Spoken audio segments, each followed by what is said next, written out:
Денсаулық проблемаларын ең кішкентай белгіден тани білу маңызды. Бұл оларды дер кезінде емдеуге мүмкіндік береді. Айнаға қарап, деніңіздің не болып жатқанын түсінуге бола ма? Әрине болады. Бүгін біз сіздің жүзіңізден ауруларды тануға болатын белгілер туралы айтатын боламыз. Сондай-ақ осы бейнеден сіз бұл аурулардың неден тууы мүмкін екенін және оларды қалай емдеу керектігін білесіз. Адамның жүзі ішкі ағзаның айнасы. Неліктен ішкі ағзалардың аурулардың белгілерін анықтау үшін бетке назар аудару керек? Күнде таңертең біз айнаға қараймыз және беттегі өзгерістер ең оңай байқалады. Неге назар аудару керек? Бірінші симптом шаштың түсуі. Егер шашыңыз түсе бастаса, бұл дигидротестостеронның артық екенін көрсетеді. Мырышқа бай тағамдарды жеу арқылы оны азайтуға болады. Атап айтқанда, асқабақ тұқымының тұнбасын ішіңіз. Егер қасыңыз түсе бастаса, онда бұл гипотериоздың сенімді белгісі. Йод тапшылығымен байланысты ауру. Йодқа бай тағамдарды тұтынуымыз қажет. Көздеріңіздің жағдайына да қараңыз. Олардың қызаруы бауырдың проблемаларын көрсете алады. Алқабақтың ішкі жағындағы қызару мен ыңғайсыздық инсулинге төзімділікті және диабет ауруына дейінгі жағдайды көрсетеді. Бұл аурудың себебі көмір суларының көп тұтынылуы болып табылады. Көз ауруларының ішінде ең көп кездесетін және қауіптісі катаракта ауруы. Катаракта көз ішіндегі биологиялық линзаның қызметін атқаратын көз жанарының мөлдірлігінің бұзылуы. Яғни, көз ішіндегі линза бұлыңғырланып, жарық сәулелері көз торына жетпейді. Бұл ауру жасқа байланысты басталады. Жастардың көз жанары қашықтықты да, жақынды да жақсы көреді. Жас ұлғайған сайын жанардың серпінділігі мен мөлдірлігі жоғалады. Катаракта әсіресе А дәрумені мен антиоксиданттардың жетіспеушілігімен тез дамиды. Аурудың бастапқы кезеңдерінде В витаминінің майда еритін нұсқасы бенфотиамин деп аталатын зат оны жеңуге көмектеседі. Катарактаны отасы емдеуге бола ма? Мұның нақтысын дәрігерлер айтады.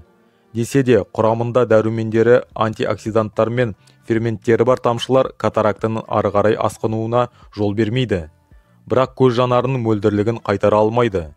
Ең тиімді әрі сенімді емі микрохирургиялық ота екенін ескеріңіз. Егер сіз көздің астындағы қара шеңберлерді байқасаңыз, бұл инсулинге төзімділік нәтижесінде басталатын тері пигментациясының проблемаларын көрсеткіші. Көздің астындағы сөмкелер немесе көздің үстіңгі жағындағы ісіну, сондай-ақ беттің ісінуі де мұны көрсетуі мүмкін. Көбінесе қанттың ісінуінің бұзылуы бүйрек функциясының төмендеуімен бірге жүреді. Сондықтан денеден су жақсы шығарылмайды және көз астында сөмкелер пайда болады.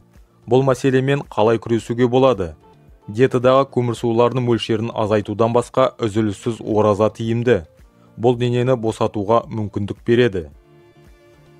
Әр адам назар аударатын белгілер бұл безеу, қара нүктелер және майлы тері. Қара нүктелер Д дәрумені тапшылығын көрсетеді. Одан құтылу үшін жиі күн астында болу керек және осы дәрумені бар қоспаларды қабылдау керек. Біздің теріміз май бездерінің жұмысын қоздыратын андрогендердің артық болуына байланысты майлы болады. Бұл мәселені шешу үшін ерлер мырышты көбірек тұтынуы керек.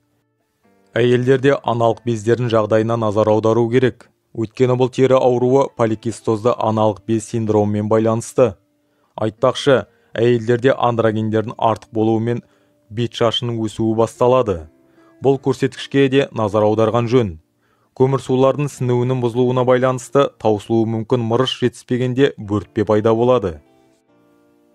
Қымбатты достар, бүгінде ақпарат ағынын түсіну қиындап барады.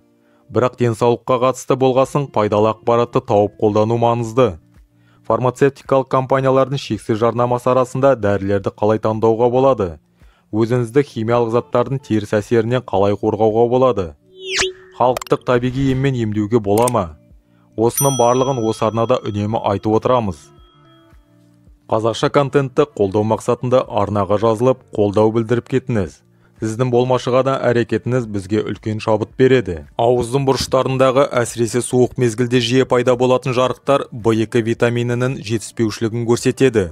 Ол сондай-ақ өкшелердің жарылуын тудыруы мүмкін. Ал бұл дәруменнің жетіспеушілігі біздің рационымызда тазартылған ақуынның тым көп болуына байланысты пайда болады. Ол өңдеу кезінде витаминдерді жоғалтады. Терінің сұр немесе қоңыр пигментациясы меласманы көрсетеді. Бұл эстроген деңгейінің жоғарылауы. Бұл гормондар босануға қарсы таблеткаларды көп ішуден және пластик ыдыстарды ыссы тағамға қолданудан пайда болады. Мәселені қалай шешуге болады? Айқышкүлді көкөністерді көбірек жеңіз. Мысалы қырыққабат, шалғам, швет, брокколи сияқты йодқа бай теңіз балдырларын тұтынуымыз керек. Омега-3 және омега-6 май қышқылдарының маңызды рөлі туралы бәрі естіген болар. Бірақ бәрі бірдей денеде олардың саны бірдей болуы керек екенін білмейді. Омега-6 қышқылдары көп болса, ал омега-3 аз болса, мұрынның айналасындағы және құлақтағы тері қабыршақтай бастайды. Қышқылдардың қатынасын тұрақтандыру үшін треска майы мен майлы балықты қолдану керек. Сондай-ақ омега-6 қышқылының деңгейін төмендету үшін диетадағы қуырылған тағамдарды қабылдауды шектеу керек. Егер мәселе шешілмесе, уақыт өте келе ол терінің құрғауы мен қабынуына, сондай-ақ созылмалы дерматиттің дамуына әкелуі мүмкін. Еріндердегі герпес бөртпесі әлсіреген иммунитеттің фонында көрінетін вирустың сыртқы көрінісі. Герпестің өршуін жеңу және оны ремиссия, яғни бастапқы кезеңіне қайтару үшін сарымсақ пен мырышқа бай тағамдарды жеу керек. Көріп отырғандарыңыздай, көптеген ауыр ауруларды адамның жүзінің күйі арқылы тануға болады. Олардың көпшілігі біздің диетамызда артық болуына байланысты көмірсулардың аз қорыту проблемаларымен байланысты. Сіз бетіңіздің күйіне қарап, денсаулыққа қатысты мәселелерді анықтай алдыңыз ба?